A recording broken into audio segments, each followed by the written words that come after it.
नमस्कार मंडळी, स्वागत आहे तुमचं पंकज क्लिप्समध्ये, ज्यात आपण मोठे पॉडकास्ट छोट्या छोट्या क्लिप्समध्ये टाकतो. ही स्टोरी तुम्ही नक्की एन्जॉय कराल, पण त्याआधी सबस्क्राईब करायला विसरू नका. मी तुला मागच्या पॉडकास्टला पण म्हटलेलं की रोडला लागणारा चकवा आणि डोंगरातला लागणारा चकवा जमीन आसमानचा फरक आहे. ह्याच्यात काय आहे ना की रोडवर आपण एखादा चकवा, तो पण मी सांगितलं आहे की रोडवर गाडी आपण त्याच भागात फिरवत बसतो. डोंगरातला चकवा ना की तू लवकर बाहेर पडत नाही त्यात. आणि मग ते बऱ्याचदा बघ असं होतं की हा ग्रुप इथे अडकला किंवा हे फिरायला गेलेत ते आलेच नाही आहे किंवा सापडलेच नाही आहे. तर एक ना जुन्या घाटवाट आहेत बऱ्याच की खाली कोकणाला वरच्या देशावर म्हणजे घाटावर जॉईन करणाऱ्या बऱ्याच घाटवाट आहेत. तर त्याच्यातला एक भीमाशंकर कर्जत परिसरात नावाचा घाट आहे. ती स्थानिक देवता आहे, तिचं नाव आहे घाट. आम्ही नाईट ट्रेक केला आणि असं होतं की एकदम टॉपला पोचू ना तोपर्यंत सनराईज होईल.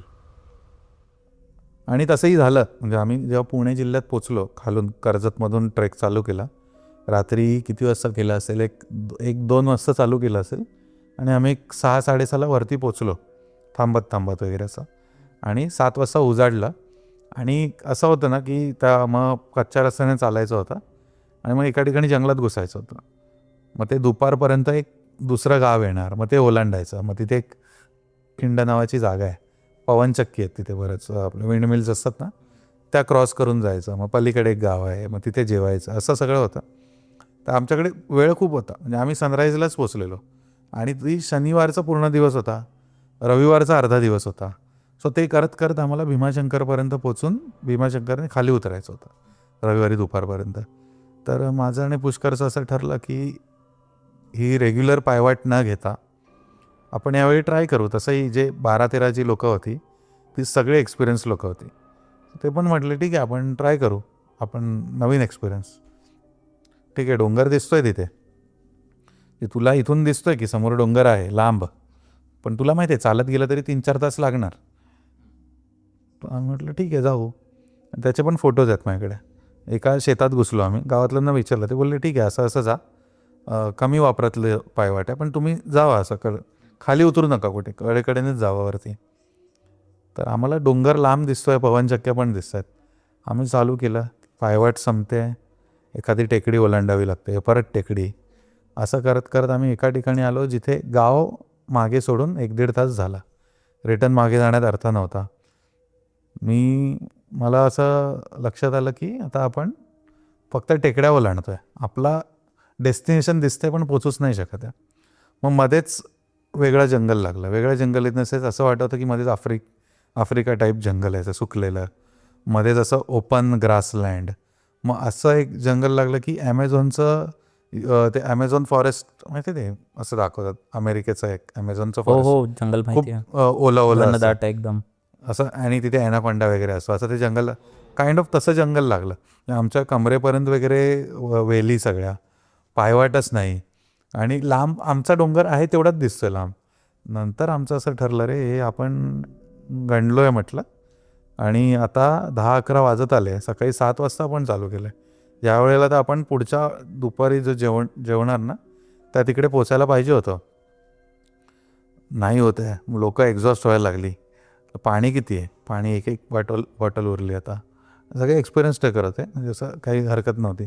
पुरेसं जेवण पण होतं, म्हणजे बिस्किट किंवा मग फ्रूट्स, ठेपले आणलेले, कोणी घरून भाकरी भाजी आणलेली.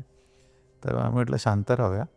आणि अशा ठिकाणी ना मॅप चालत नाही आपला, मॅपवर काय पायवाटा नीट दिसत नाही.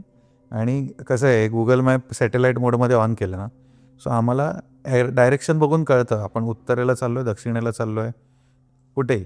सो तुला माहीत असलं पाहिजे तू जिथे जातोय ते गाव दक्षिणेला आहे का, आधी माहीत असलं पाहिजे. मग आपण कसं हां चाललो आहे.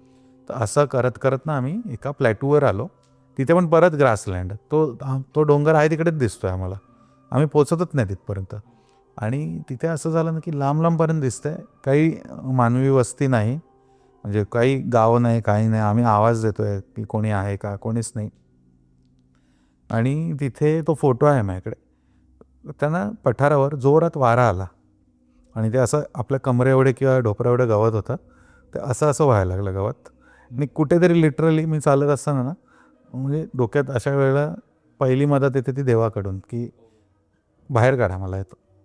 तर ते गवत असं असं झालं कुठेतरी आणि आपण असं भांग कसा पाडतो फणीने, मग असं भांग केल्यावर ती स्किन दिसते ना मधली, तसं ते देवस्थान मला एक सिंदूर फासलेलं दगड दिसलं. ते आहे, मी पाठवतो तुला फोटो.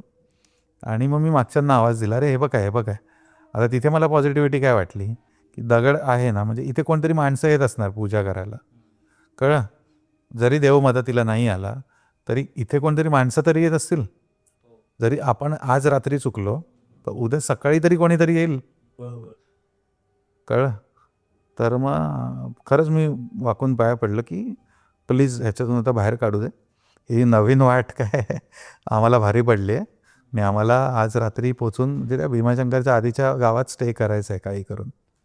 आणि ती खिंड जी दिसते ती काही येत नाही आहे, ती रेग्युलर रूट नव्हता तो. आणि आम्ही तीच वाट धरून चालायला सुरुवात केली. जो वारा आला ते दिसलं, तिथून पायवाट निघालेली चालू केलं आणि लिटरली 5 ते 10 मिनटात खाली एका डोंगराच्या खाली आम्हाला दिसलं, शेतामध्ये एक शेतकरी फॅमिली ते चाऱ्याचं वगैरे काम करते, म्हणजे शेतीचं वगैरे काम करते थंडीमध्ये.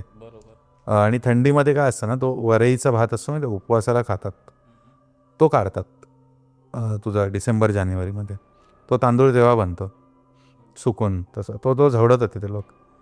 आणि आत्ता असं होतं की अरे आता कोण नव्हता, ते 10 मिनटापूर्वी देवाची जागा दिसली आणि ते काका भेटले, त्यांचा फोटो आहे माझ्याकडे, सेल्फी काढला मी. ते बोलतात अरे इथे कुठे आला, तिथे कोणी येत नाही, आमचं हे जंगलातलं शेत आहे.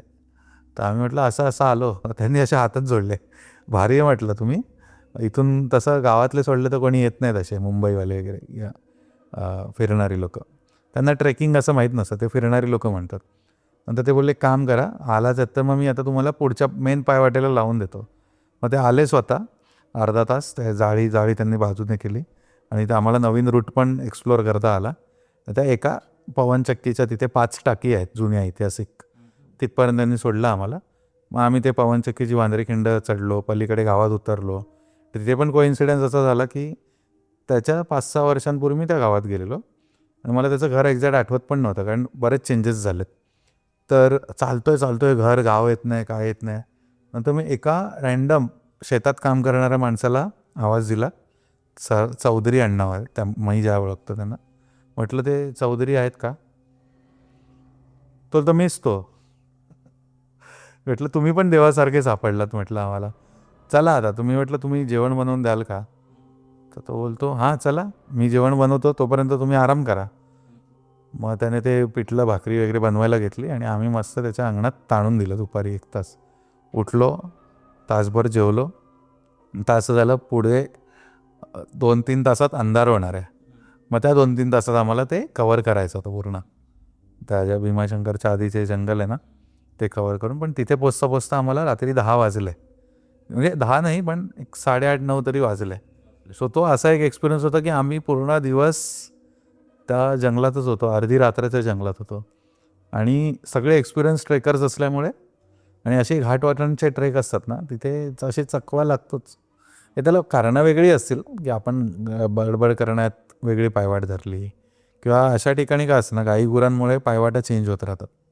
गाई गुरं कसं पठारावर चारा चरतात, ते इथून जातात ते मेन पायवाट राहते बाजूला, मग आपण त्या फॉलो करत जातो. अशा वेळी शांत डोक्याने विचार करणारे लोक पाहिजे सोबत.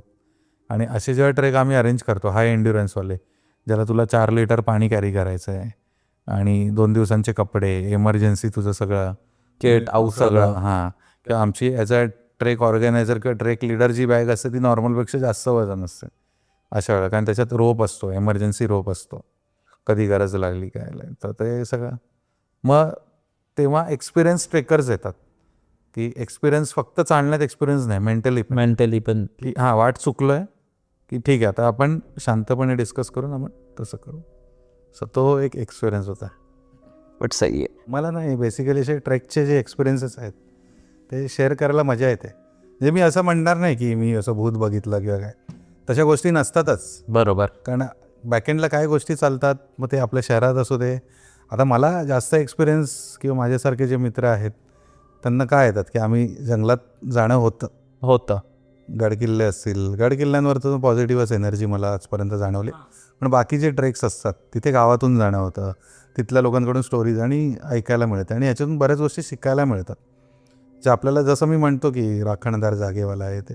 सो या गोष्टी कॉन्सेप्ट आपल्याला कळत जातात की त्यात एक अजून एक, सॉरी मी डिस्टर्ब होतो मध्ये असे करता, आणि त्यात अजून एक इंटरेस्टिंग गोष्ट म्हणजे जेव्हा आपण ट्रेकला जातो, जंगलात जातो, गावी जातो, त्यावेळी आपल्याकडे मोबाईल किंवा इंटरनेट तशा गोष्टी नसतात. नसतात.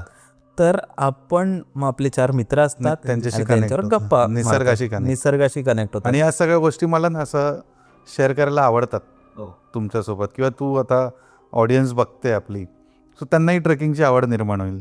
ते त्यांच्या एरियातल्या नवीन जागा एक्सप्लोर करतील ऐतिहासिक ठिकाणं असतील, जुनी मंदिरं, लेण्या किंवा असतील, गावाकडची गावात ओढ निर्माण हां, होईल, किंवा जे लहान मुलं रॅन्डम असतील. गाडीने सुद्धा कुठल्याही गावात जाऊन गावातल्यांशी तुम्ही बोललात जरी, मामा कसे आहात, इथली काही स्टोरी आहे का, ते आवडीने सांगतात आणि त्यांना कळतं अरे शहरातली लोक एवढ्या आवडीने येतात. मंडळी, जर तुम्हाला ही स्टोरी आवडली असेल तर डिस्क्रिप्शनमध्ये आम्ही पूर्ण एपिसोडची लिंक टाकलेली आहे, तो चेकआउट करायला विसरू नका. त्यात अशाच प्रकारच्या भरपूर स्टोरीज अवेलेबल आहेत, आणि हां, सबस्क्राईब करायला विसरू नका.